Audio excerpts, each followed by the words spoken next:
നമ്മുടെ വൃക്കകൾക്ക് എന്തെങ്കിലും പ്രവർത്തന വൈകല്യം സംഭവിക്കുകയാണെങ്കിൽ അത് കുറച്ച് നേരത്തെ തിരിച്ചറിയാൻ സഹായിക്കുന്ന 10 പ്രധാനപ്പെട്ട ലക്ഷണങ്ങളാണ് ഞാൻ പറയുന്നത്.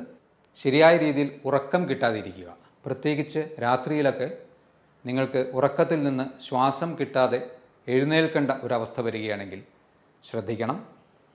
ഇത് വീണ്ടും ഹീമോഗ്ലോബിൻ്റെ ഡെഫിഷ്യൻസി മൂലം ശരീരത്തിന് ശരിയായ രീതിയിൽ ഓക്സിജനേഷൻ ലഭിക്കാത്തത് മൂലമാവാം.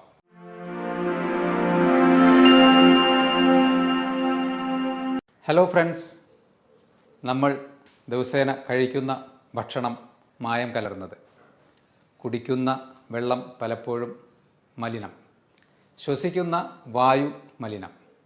ഇത്തരത്തിൽ ഇതാണ് ഒരു നോർമൽ അർബൻ ലൈഫിൻ്റെ ഇപ്പോഴത്തെ പിക്ചർ. നിരന്തരമായി ബാഹ്യമായും ആന്തരികമായും നമ്മുടെ ശരീരം സ്ട്രെസ്സ് നേരിട്ടുകൊണ്ടിരിക്കുകയാണ്. ശരിക്കും പറഞ്ഞാൽ ഈ ഒരു സ്ട്രെസ്സിനെ കോമ്പാറ്റ് ചെയ്യാൻ അല്ലെങ്കിൽ അതിനെ നിർവീര്യമാക്കാൻ വേണ്ടി ശരീരം നിരന്തരം ശ്രമിക്കുന്നു. അതിൽ ഏറ്റവും പ്രധാനമായ 2 അവയവങ്ങളാണ്, ഒന്ന് നമ്മുടെ ലിവറും 2 നമ്മുടെ കിഡ്നീസും. നമ്മുടെ വൃക്കകൾക്ക് എന്തെങ്കിലും പ്രവർത്തന വൈകല്യം സംഭവിക്കുകയാണെങ്കിൽ അത് കുറച്ച് നേരത്തെ തിരിച്ചറിയാൻ സഹായിക്കുന്ന 10 പ്രധാനപ്പെട്ട ലക്ഷണങ്ങളാണ് ഞാൻ പറയുന്നത്. അതിൽ ഒന്നാമത്തേത്, നിങ്ങൾക്കെപ്പോഴും അമിതമായ ക്ഷീണം അനുഭവപ്പെടുക, അല്ലെങ്കിൽ എപ്പോഴും കിടക്കണം എന്ന തോന്നൽ, തളർച്ച. ഇതിന് കാരണം നമ്മുടെ ചുമന്ന രക്താണുക്കളെ ഉൽപ്പാദിപ്പിക്കുന്ന എരിത്രോപോയറ്റിൻ എന്ന ഒരു ഹോർമോൺ ഉൽപ്പാദിപ്പിക്കുന്നത് പ്രധാനമായും കിഡ്നിയിൽ വെച്ചാണ്. സ്വാഭാവികമായും കിഡ്നിക്ക് എന്തെങ്കിലും പ്രവർത്തന വ്യതിയാനങ്ങൾ വരുമ്പോൾ എരിത്രോപോയറ്റിൻ്റെ പ്രൊഡക്ഷൻ കുറയുന്നു, RBC പ്രൊഡക്ഷൻ കുറയുന്നു, ഹീമോഗ്ലോബിൻ്റെ അളവ് കുറയുന്നു. നിങ്ങൾക്ക് എപ്പോഴും ഒരു ക്ഷീണമായിരിക്കും അനുഭവപ്പെടുക.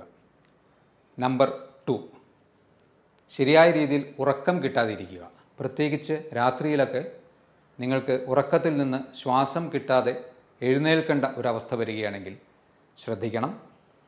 ഇത് വീണ്ടും ഹീമോഗ്ലോബിൻ്റെ ഡെഫിഷ്യൻസി മൂലം ശരീരത്തിന് ശരിയായ രീതിയിൽ ഓക്സിജനേഷൻ ലഭിക്കാത്തത് മൂലമാവാം. നമ്പർ 3, ചർമ്മത്തിന് അധികമായ ഡ്രൈനസ്, അതുപോലെ തന്നെ ചൊറിച്ചിൽ.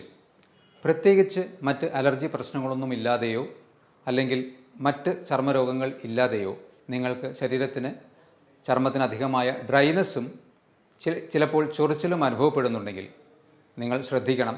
കാരണം നമ്മുടെ ശരീരത്തിലെ കാൽസ്യം, ഫോസ്ഫറസ് പോലെയുള്ള ന്യൂട്രിയൻസിൻ്റെ അബ്സോർപ്ഷൻ ഡിഫക്റ്റ് കാരണവും ഇംബാലൻസ് മൂലവും ഇത്തരത്തിലുള്ള പ്രശ്നം കിഡ്നി തകരാറ് മൂലം ഉണ്ടാവാൻ സാധ്യതയുണ്ട്. നമ്പർ 4, ഇത് വളരെ കോമൺ ആയിട്ട് ഏവർക്കും അറിയുന്ന ഒരു സിംറ്റമാണ്. രാവിലെ എഴുന്നേൽക്കുമ്പോൾ കണ്ണുകൾക്ക് താഴെ ചെറിയ തടിപ്പും നീരും പോലെ കാണപ്പെടുന്നത്. ശരീരത്തിൽ നിന്ന് അധികമായി പ്രോട്ടീൻ, സോഡിയം ഇവയൊക്കെ കിഡ്നിയുടെ തകരാറ് മൂലം നഷ്ടപ്പെടുന്നത് കൊണ്ടാണ് ഇത്തരത്തിൽ നീര് വരുന്നത്. ഇതും കിഡ്നി ഫംഗ്ഷനുമായി റിലേറ്റഡ് ആയിട്ടുള്ള ഒരു ലക്ഷണമാണ്. നമ്പർ 5, രാത്രികാലങ്ങളിൽ അധികമായി മൂത്രമൊഴിക്കണം, ഇടയ്ക്കിടെ എഴുന്നേറ്റ് മൂത്രമൊഴിക്കാൻ പോകുന്ന ഒരു ടെൻഡൻസി. ഇങ്ങനെ കാണുകയാണെങ്കിൽ നിങ്ങൾ തീർച്ചയായും കിഡ്നിയുടെ ഫംഗ്ഷനുമായി റിലേറ്റഡ് ആയിട്ട് ഒന്ന് ആലോചിക്കേണ്ടതാണ്. ഇത് ചിലപ്പോൾ പുരുഷന്മാരിൽ പ്രോസ്റ്റേറ്റ് ഗ്രന്ഥിയുടെ വീക്കം മൂലം BPH എന്ന അസുഖത്തിലും, അതുപോലെ തന്നെ റിപ്പീറ്റഡ് ആയിട്ടുള്ള യൂറിനറി ഇൻഫെക്ഷൻസ് വരികയാണെങ്കിലും ഈ ഒരു അവസ്ഥ ഉണ്ടാകാം. പക്ഷേ BPH അല്ലെങ്കിൽ പ്രോസ്റ്റേറ്റ് ഹൈപ്പർട്രോഫി നിങ്ങൾക്കൊരു അൾട്രാസൗണ്ട് സ്കാനിലൂടെ നിർണ്ണയിക്കാൻ പറ്റും. അതുപോലെ തന്നെ യൂറിനറി ഇൻഫെക്ഷൻ ആണോ എന്നുള്ളത് യൂറിൻ റൂട്ടീൻ എക്സാമിനേഷൻ ചെയ്താലും നമുക്ക് പിടികിട്ടും. നമ്പർ 6, മൂത്രമൊഴിക്കുമ്പോൾ അധികമായി ക്ലോസറ്റിൽ പത പോലെ കാണപ്പെടുക. കൂടുതലായി പ്രോട്ടീൻ മൂത്രത്തിലൂടെ നഷ്ടപ്പെടുമ്പോൾ, നമ്മുടെ മുട്ടയുടെ പ്രോട്ടീനോട് സമാനമായ രീതിയിലുള്ള പ്രോട്ടീനാണ്, അത് മൂത്രത്തിലൂടെ അധികമായി നഷ്ടപ്പെടുമ്പോൾ ഇത്തരത്തിൽ പത കാണാൻ സാധ്യതയുണ്ട്. എന്നാൽ ഇവിടെയും നിങ്ങൾക്ക് 2-3 കാര്യങ്ങൾ ഇത് ശരിക്കും കിഡ്നിയുടെ തകരാറ് മൂലമാണോ എന്ന് തിരിച്ചറിയാൻ വേണ്ടി സഹായിക്കും.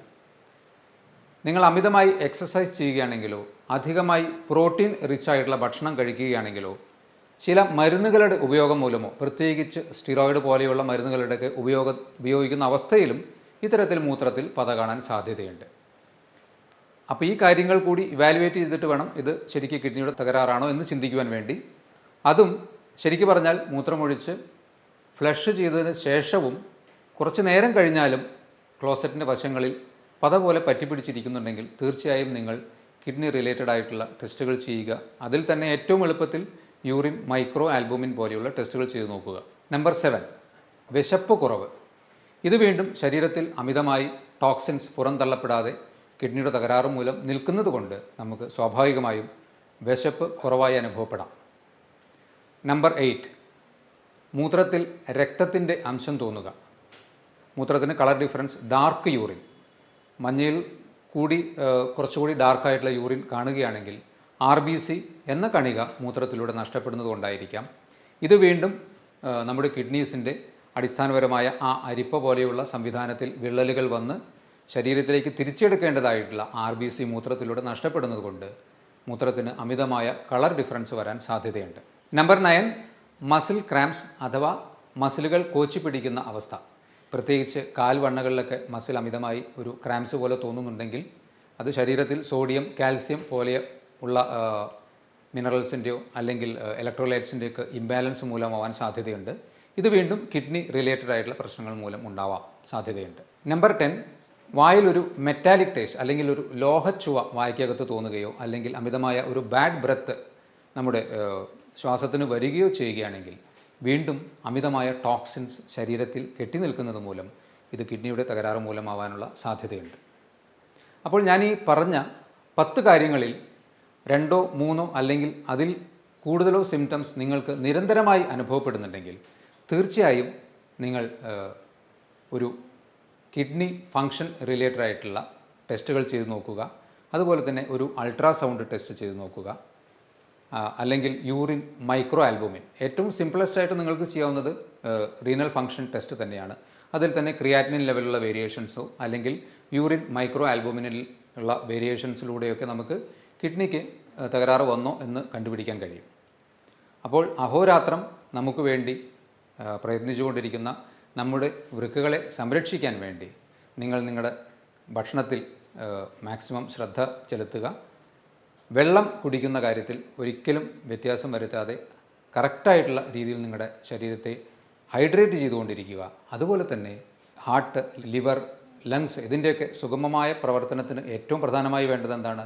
റെഗുലറായിട്ടുള്ള ഒരു മിതമായ വ്യായാമമാണ്. അപ്പോൾ നമ്മുടെ ഒരു ലോഞ്ചിവിറ്റി അല്ലെങ്കിൽ മാക്സിമം ലൈഫ് എക്സ്പെക്റ്റൻസിയും ഹെൽത്തും മെയിൻറ്റെയിൻ ചെയ്യുന്നതിന് വേണ്ടി ഇത്രയും കാര്യങ്ങൾ നിങ്ങൾ ശ്രദ്ധിക്കുക.